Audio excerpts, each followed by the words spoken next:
Bienvenidos a esta presentación polimedia sobre la introducción a la preparación metalográfica de muestras. En primer lugar, se realizará una descripción de la secuencia de distintos pasos que hay que seguir para conseguir preparar adecuadamente una muestra y realizar su observación metalográfica. Primera parte, muy importante, es la extracción. Después hemos de prepararla para poderla manejar en el resto del proceso mediante la embutición, y los pasos fundamentales de adecuación de la superficie son el pulido y el ataque. En ambas etapas se puede realizar una observación intermedia para observar la calidad de la preparación que estamos realizando. La extracción de la muestra es una parte fundamental, puesto que nos permite recoger de la muestra aquella parte elemental que vamos a someter a un examen microscópico. Para ello hemos de localizarla y de prepararla adecuadamente. ¿Cómo? Utilizando una sierra lo suficientemente potente, siempre y cuando estemos lo suficientemente alejados de la parte que vamos a observar, porque si no los ciclos térmicos pueden estropear aquellas características o incluso la proyección de viruta o los distintos elementos lubricantes y de refrigeración que se utilicen. Entonces, tras esta extracción inicial de la parte más o menos que va a resultar de interés mediante sierrado radial, hemos de separar una muestra de no más de 2 centímetros de longitud y de una profundidad de alrededor de 4 o 5 milímetros mediante una tronzadora que nos permita extraer esa muestra.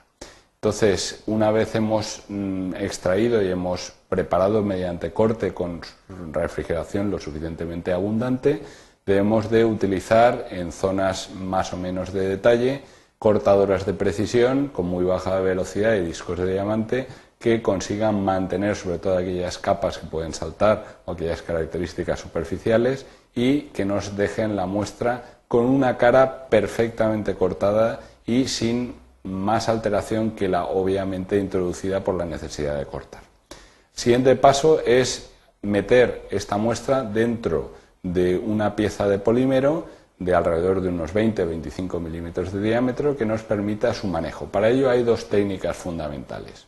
La primera es utilizar una embutición a alta presión y temperatura para realizar la polimerización, lo cual no se puede utilizar cuando la muestra se vea afectada por el calor. En ese caso necesitaremos utilizar resinas de curado en frío con utilización de campana de vacío cuando la presencia de burbujas sea especialmente crítica. Las resinas que vamos a utilizar durante esta preparación deben de tener en cuenta fundamentalmente dos eventos. Primero, si hay necesidad de que la muestra al final sea conductora, para ello utilizaremos resinas cargadas con grafito o con distintas virutas de metal, o bien cuando la presencia de capas muy frágiles recomienda el uso de resinas de muy alta rigidez, que preservan especialmente la interfaz entre la resina, la capa y el material sin alteración. Siguiendo el proceso de preparación, ya tenemos la muestra y la hemos extraído, hemos de adecuar su superficie para la observación. Con el corte con sierra hemos dejado unas rebabas, una superficie muy irregular que hemos de eliminar totalmente mediante un rayado muy fino que se consigue con distintos pasos de carburo de silicio soportado en distintos papeles o piedras de esmerilado. Siempre estas rayas deben ser unidireccionales y cancelarse unas con otras. Siempre recordemos además la necesidad de refrigerar perfectamente la muestra, puesto que cualquier ciclo térmico va a alterar aquellas características que nos interesa observar. Es importante realizar cuando menos 2 etapas, aunque son recomendables 2 adicionales, hasta 4, para ir cancelando unos con otros los distintos rayados que se producen mediante el esmerilado en esta superficie con granos de carburo de silicio. Los pasos más habituales son 400, 600, 1000, 1500 o hasta 2000, según los casos. Siempre es fundamental para asegurarnos que hemos superado la etapa de desbaste anterior el eliminar todo el rayado mediante ese giro a 90 grados de la muestra en los distintos pasos sucesivos. Debemos tener también mucho cuidado en conseguir apretar la muestra de forma uniforme para evitar el biselado de la misma. puesto que un biselado va a dificultar e incluso a impedir la observación de la muestra a muchos aumentos. Es importante en el paso final, cuando ya ha acabado todo el desbaste, utilizar una mezcla de alcohol etílico y agua para favorecer la evaporación del agua y realizar el soplado de la muestra utilizando aire comprimido, puesto que consigue eliminar cualquier resto del propio material de desbaste o del refrigerante sin dejar muestras ni marcas de cal ni otros subproductos sobre la muestra. Tras el desbaste vamos a realizar el pulido. Para el pulido lo que se procura es obtener un acabado especular o un lapeado, eliminando cualquier resto de raya e imperfección. Utilizaremos distintos paños con abrasivos y lubricantes, frotando la muestra en una dirección circular contraria a la del giro del propio paño, consiguiendo así que los rayados que puedan hacer las distintas partículas de abrasivo se vayan cancelando mutuamente unos con otros. Esto se debe de ir desarrollando hasta que consigamos ese acabado perfectamente especular, que iremos contrastando bien ocularmente, bien por observación en el microscopio y garantizar ese acabado que estamos deseando para poder realizar la observación en condiciones. Hay que tener una especial atención a la hora de la selección del abrasivo y del lubricante, puesto que hemos de conseguir refrigerar la muestra, la dureza debe ser equivalente o adecuada a la muestra que estamos puliendo, y todo este proceso es muy delicado y muy dependiente de los distintos productos que el fabricante ponga en nuestras manos. El criterio, que siempre debemos de tener una distribución de tamaño de partícula progresivamente más fino y una dureza ligeramente superior a la muestra que vamos a preparar, que vamos a pulir. Este proceso, además, no debe de ser reactivo, puesto que esto alteraría nuevamente las características y la observación posterior.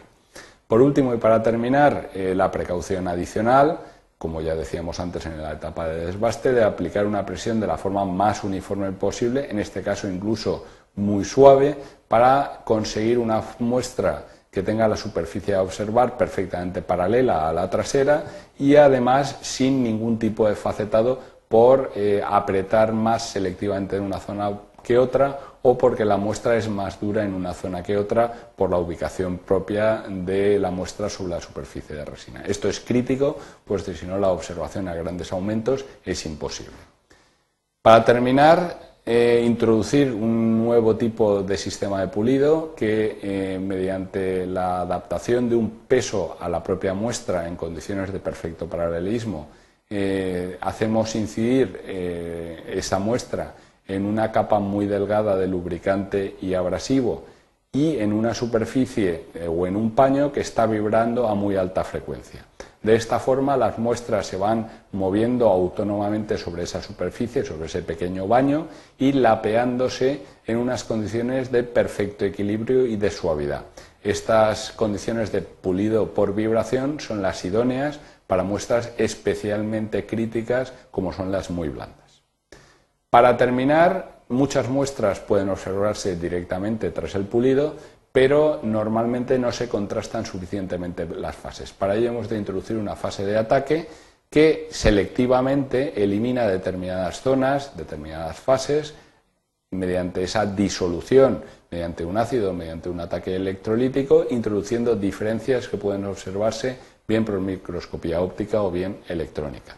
El sistema más habitual es el ataque químico, aunque el electrolítico también en un baño conductor y introduciendo una diferencia de potencial, se produce una disolución selectiva del elemento que es anódico y, por lo tanto, una situación donde se produce ese relieve que es lo que andamos buscando. Hay que estudiar muy bien la bibliografía existente sobre la muestra que deseamos preparar, puesto que todos los reactivos son muy específicos para las distintas condiciones que queremos revelar, bien sea tamaño de grano, bien sea fases precipitadas, y esto no se puede realizar una aplicación general, puesto que cada material es totalmente diferenciado. Por último, no solo el reactivo, sino los tiempos y las condiciones son críticas. Algo general a todas ellas es conseguir tras el tiempo de ataque preestablecido, un lavado inmediato y abundante con agua destilada para parar el ataque que se ha estado realizando. Si no, este se va a seguir y por lo tanto no vamos a tener las condiciones que teóricamente necesitábamos. Esta inmersión en agua se sigue de una nueva inmersión en una mezcla de alcohol, de un elemento, digamos, que favorezca la evaporación con agua destilada, y soplado con aire comprimido para eliminar cualquier resto sobre la muestra. Tras estos pasos previos estamos en condiciones de observar bien con un microscopio metalográfico como el que vemos aquí, bien en microscopía electrónica. ¿Qué es lo que queremos ver? Pues las distintas fases o facetas, bordes de grano, dislocaciones que pueden haber presente en la muestra. Y queremos también realizar una cuantificación. Podemos utilizar distintas técnicas de iluminación, filtros ópticos, a fin de resaltar aquellas características que queramos contrastar y medir. Un paso necesario en la cuantificación es la utilización de técnicas de análisis de imagen para realizar una selección aleatoria de distintas porciones de muestra y una cuantificación de aquellas características previa segmentación de la imagen que hemos capturado digitalmente. Aquí tenemos algunas muestras donde se observan desde contrastes de fase, tamaños de grano, cristalizaciones en luz polarizada o incluso precipitaciones en borde de grano. Muchas gracias y hasta el próximo Polimedia.